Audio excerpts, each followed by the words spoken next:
हाय दोस्तों, मैं हूं प्रगति और स्वागत करती हूं आप सबका मेरे इस यूट्यूब चैनल पे जिसका नाम है खुशी मोटिवेशन। आज के इस वीडियो में जानते हैं दोस्तों बागेश्वर धाम श्री धीरेन्द्र कृष्ण जी महाराज की कहानी। वो कहते हैं ना दोस्तों, कोई भी लक्ष्य इंसान के साहस से बड़ा नहीं होता है। हारा वही है जो लक्ष्य के लिए लड़ा नहीं है।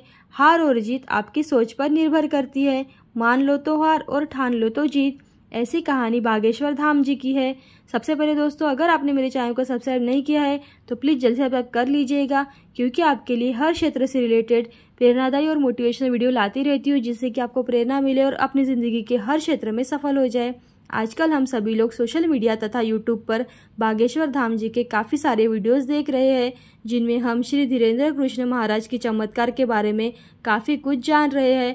लोगों की समस्या का निवारण करने के काम करते हैं। दोस्तों, आज के इस वीडियो में मैं आपको बागेश्वर धाम की कहानी बताने वाली हूँ कि कैसे सोशल मीडिया पर ही नहीं बल्कि आजकल देश से लेकर विदेश में भी इनके पास समस्याओं से लेकर लोग आते रहते हैं। धीरेन्द्र कृष्ण शास्त्री ने दिव्य दरबार यह लोगों की मन की बात जान लेते हैं और पहले ही जान लेते हैं। इसके पीछे का कारण धीरेन्द्र कृष्ण शास्त्री गुरु प्रेरणा बताते हैं और अर्जी भी लगती है और पहले ही उनके बारे में पूरी जानकारी उनको आभास हो जाती है, जिस कारण वह सामने वाले की जानकारियां बताते हैं। धीरेन्द्र कृष्ण शास्त्री सनातन हिंदू धर्म के बारे में प्रचार करते हैं।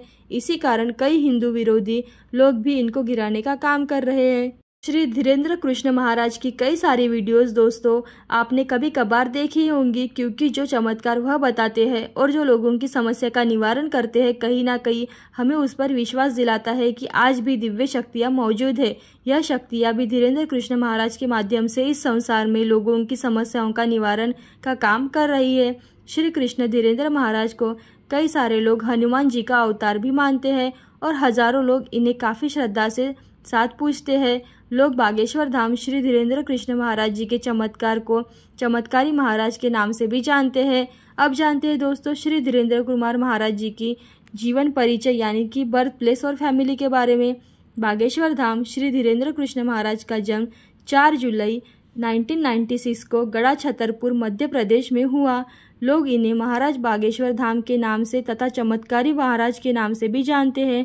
वर्तमान समय में धीरेन्द्र कृष्ण महाराज बागेश्वर धाम मध्य प्रदेश में ही अपना दरबार लगाते हैं तथा लोगों की समस्या का निवारण यानी कि समाधान करते हैं। बागेश्वर धाम श्री धीरेन्द्र कृष्ण महाराज पिता का नाम राम करपाल गर्ग तथा माता का नाम श्रीमती सरोज गर्ग है। उन्होंने सबसे पहले अपने दादाजी से शिक्षा प्राप्त की तथा उनके दादाजी का नाम श्री भगवान दास गर्ग है। उन्होंने अपनी बागेश्वर धाम श्री धीरेन्द्र कृष्ण महाराज की रामायण तथा भागवत गीता जैसे महान काव्यों का अध्ययन भी करवाया है।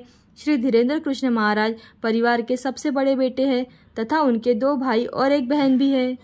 जानते हैं दोस्तों श्री धीरेन्द्र कृष्ण जी महाराज की एजुकेशनल क्वालिफिकेशन के बारे में। दोस्तों, ज़रूरी तो नहीं कि स्कूली ज्ञान ही शिक्षा का आधार हो। कुछ लोग धार्मिक ग्रंथों का अपना शिक्षा का सबसे बड़ा आधार मानते हैं। श्री धीरेन्द्र कृष्ण महाराज ने ज़्यादातर समय अपने दादाजी के साथ व्यतीत किया। उनके दादाजी संस्कृत के महान जानकारक भी थे। बागेश्वर धाम श्री धीरेन्द्र कृष्ण महाराज जी ने रामायण और भागवत गीता का अध्ययन अपने दादाजी से ही किया।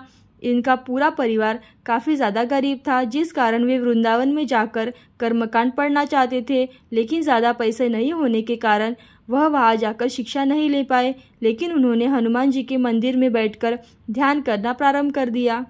धीरेन्द्र कृष्ण महाराज गरीबी के कारण सरकारी स्कूल में ही पढ़े। अपने गांव से ही 8वीं क्लास की पढ़ाई पूरी करने के बाद उन्हें 5 किलोमीटर दूर गंज नामक गांव में जाकर शिक्षा ग्रहण करनी पड़ती थी, जिस कारण वह पैदल स्कूल जाया करते थे कि 5 किलोमीटर घर से दूर होती थी। 12वीं की कक्षा की पढ़ाई पूरी करने के बाद बागेश्वर धाम श्री धीरेन्द्र कृष्ण महाराज जी ने अपने कॉलेज की पढ़ाई करनी चाहिए, लेकिन कई मुश्किलों का सामना करना पड़ा और उन्होंने बीए का प्राइवेट शिक्षा प्राप्त करने के लिए फॉर्म भर दिया।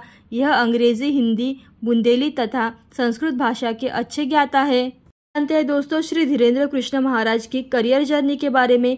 बागेश्वर धाम महाराज ने बचपन से ही रामायण, महाभारत जैसे काव्यों का अध्ययन किया। बाद उन्होंने वृंदावन जाकर आगे की पढ़ाई करने की कोशिश की, लेकिन उनकी गरीबी की वजह से वृंदावन आगे की पढ़ाई नहीं कर पाए, तो उन्होंने बागेश्वर धाम में स्थित हनुमान मंदिर में ही ध्यान लगाना प्रारंभ कर दिया। उन्होंने अपने दादाजी से हिंदू धर्म ग्रंथों के जुड़े सभी महाकाव्यों का अध्ययन किया तथा उन्हें लोगों तक पहुंचाने के लिए दिव्य दरबार लगाना शुरू कर दिया। इस कारण कम उम्र में भी लोग उन्हें गुरु मानने लग गए थे। बागेश्वर धाम महाराज अपनी पढ़ाई के साथ साथ मानव सेवा भी जुट गए हैं। दूसरे लोगों की सेवा करते हैं तथा कल्याण के कार्यों को करते रहते हैं और अपने आप को सौभाग्यशाली समझते हैं। श्री धीरेन्द्र कृष्ण महाराज के दादाजी बागेश्वर धाम में बालाजी के मंदिर के पास सत्यनारायण भगवान की कथा सुनाते थे और दरबार लगाते थे।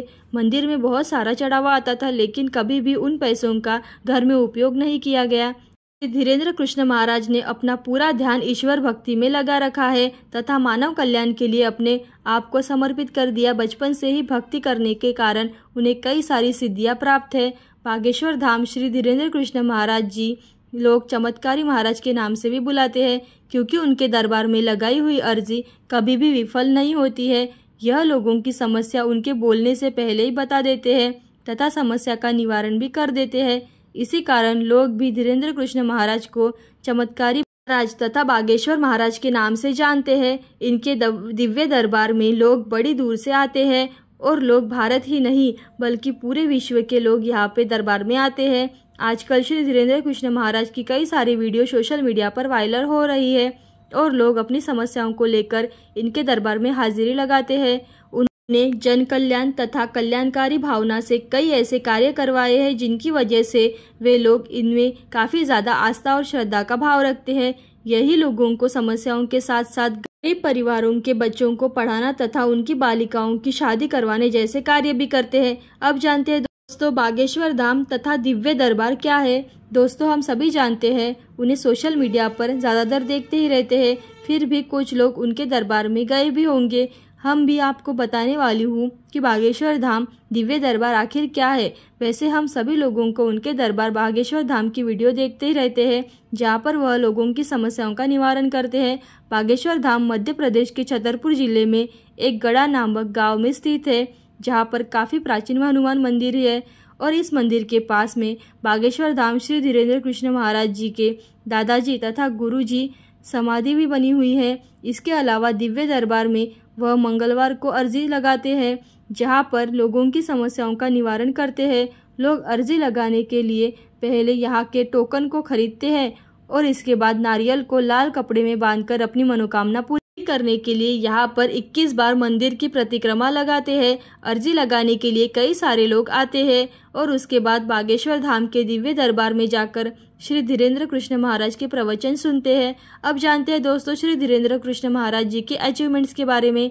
बागेश्वर धाम महाराज को भारत में ही नहीं बल्कि विदेश में भी कई तरीकों से सम्मानित तथा अवार्ड से नवाजा गया है। इसके अलावा बागेश्वर धाम महाराज को विदेशों में भी काफ़ी ज़्यादा लोग जानते हैं। इसी बीच श्री धीरेन्द्र कृष्ण महाराज 1 जून से 15 जून तक ब्रिटेन भ्रमण पर गए थे। जब बागेश्वर धाम श्री धीरेन्द्र कृष्ण महाराज जी लंदन के एयरपोर्ट पर पहुंचे तो वहां के लोगों को इनका काफ़ी ज़्यादा सुंदर तरीके से भव्य स्वागत किया गया। इसके बाद उन्होंने श्रीमद् भागवत कथा तथा हनुमान कथा का वाचन किया और 14 जून 2022 को ब्रिटिश संसद ने इन्हें Sant Shiromani, world book of London और वर्ल्ड बुक ऑफ यूरोप से सम्मान भी किया, यानी कि नवाजा गया, जो कि भारत के लिए बहुत ही गर्व की बात है। अब जानते हैं धीरेन्द्र कृष्ण शास्त्री महाराज के विवाद के बारे में। आजकल देश में सभी बड़े न्यूज चैनल में धीरेन्द्र कृष्ण महाराज शास्त्री के बारे में चर्चा हो रही है। इनके ऊपर नागपुर की अंधश्रद्धा निर्मूलन समिति ने आरोप लगाया है कि यह अंधश्रद्धा फैलाने का काम कर रहे हैं। के बाद से यह चर्चा में तथा इन पर नागपुर से भागने का आरोप भी है। लेकिन धीरेन्द्र कृष्ण शास्त्री ने लगातार अपने विरोधियों पर निशाना साधते हुए बताया कि उनका नागपुर में जितना कार्यक्रम तय था उतना समय के मुताबिक नागपुर में रहे। उसके बाद वह अगले कार्यक्रम के लिए रायपुर आ गए। रायपुर आने के बाद यहाँ पर चलने वाले 2 दिवसीय कार्यक्रम में देश के जाने माने कई बड़े न्यूज चैनल में लाइव के माध्यम से इनके चमत्कार को दिखाया गया। इस कार्यक्रम से पहले धीरेन्द्र कृष्ण शास्त्री ने अंधश्रद्धा निर्मूलन समिति को चुनौती दी थी कि अगर हमारे पास इस चमत्कार को देखना है, चाहे तो आप रायपुर में चले और 2 दिवसीय कार्यक्रम में भी आ सकते हैं। लेकिन अंधश्रद्धा निर्मूलन समिति का कोई भी व्यक्ति वहां पर नहीं आया और यह मामला जो का त्यों ही रह गया। अंधश्रद्धा निर्मूलन समिति द्वारा यह आरोप धीरेन्द्र शास्त्री पर लगाए गए तो बहुत सारे लोग धीरेन्द्र शास्त्री की तरफ आ गए और कुछ लोग अंधश्रद्धा निर्मूलन पार्टी की तरफ हो गए। लेकिन हालांकि बहुत सारे लोगों का मानना यह है कि धीरेन्द्र शास्त्री जो कि हिंदू धर्म की संगठन की बात करते हैं और ऐसे में उनको विरोध बहुत सारे लोग कर सकते हैं। तो दोस्तों, कैसी लगी आपको धीरेन्द्र शास्त्री जी की कहानी? ऐसी प्रेरणादायी और मोटिवेशनल वीडियो देखते रहने के लिए खुशी मोटिवेशन को लाइक शेयर सब्सक्राइब जरूर करें। थैंक यू दोस्तों।